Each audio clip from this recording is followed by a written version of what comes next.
জনগণের দাবি ডাল চাল বাদ দেন, টেকসই বাদ দেন। এখন ওই বাদের আপনার কি পরিকল্পনা আছে ওইটা বলেন স্যার। সেগুলো বাস্তবায়িত হবে। আমাদের পানি উন্নয়ন বোর্ডের এখানে কর্মকর্তা রয়েছেন, তিনি আরো ভালো বলতে পারবেন। তবে আপনাদের এই জিনিসগুলো নিয়ে কার্যক্রম বাস্তবায়নের দিকে যাচ্ছে। এই এলাকায় একটা নতুন উপদ্রব সৃষ্টি হয়েছে। এই উপদ্রবটা আপনাদেরকে খুব অসুখী করে ফেলছে। আপনাদের ঘর বাড়ি ভেঙে যাচ্ছে, আপনাদের ফসল তলায় যাচ্ছে।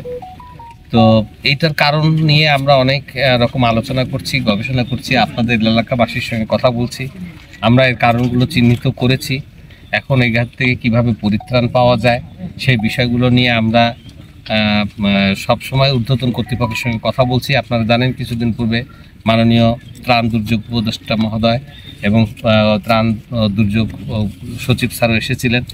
ওনারা দেখেছেন এবং আমাকেও বলেছেন যে কি করা যায়, এই প্রস্তাবনাগুলো আপনারা রেডি করেন। পানি উন্নয়ন বোর্ড এখানে অনেক কাজ করেছে, আরও কিছু কাজ হাতে নিয়েছে। সেই কাজগুলো যদি বাস্তবায়িত হয় সেক্ষেত্রে আমরা সুফলটা পাব।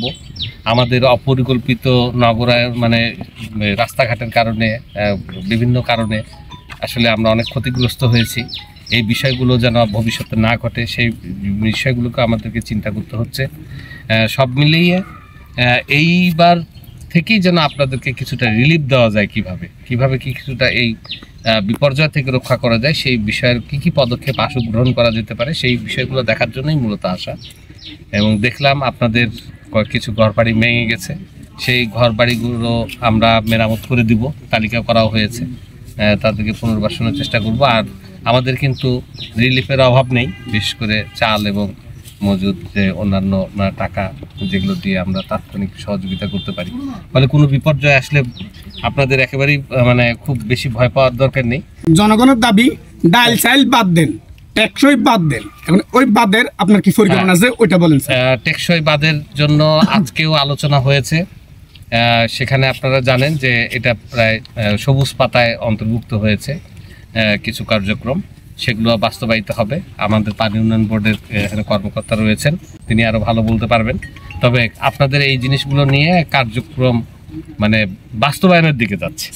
বিষয় হচ্ছে যে ওনারা এখানে সাংবাদিক ও প্রেস ক্লাবের সেক্রেটারি, আমাদের ওই যে উপজেলা সভাপতি আছে আর অন্যান্য সাংবাদিকেরা আছে। এখানে ফেনী থেকেও কিছু সাংবাদিক আসছে।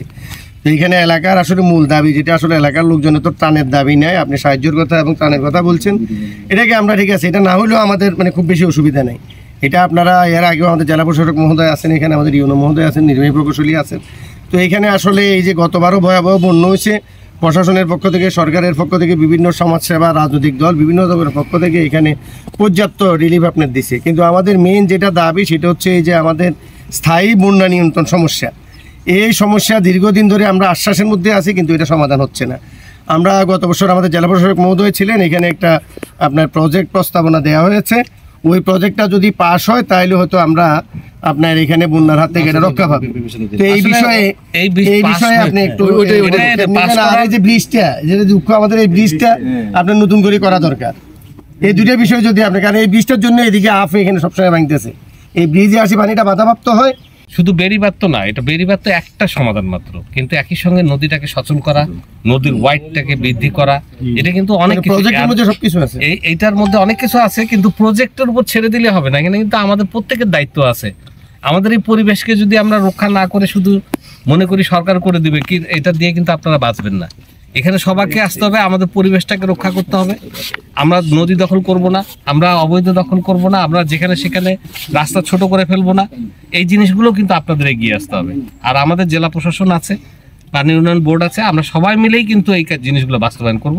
এবং সেই জন্য কিন্তু আমরা বসে নাই, যেহেতু সরকারি কাজ একটা প্রক্রিয়ার মাধ্যমে চলে, একটা সময় লাগে। সেগুলো প্রক্রিয়া বাস্তবায়ন করার পরেই আপনার প্রজেক্ট বরাদ্দ হয় এবং কাজ শুরু হয়, সেটা হবে। কিন্তু এই প্রক্রিয়াগুলো আগে যথাযথভাবে পালিত হবে। ধন্যবাদ।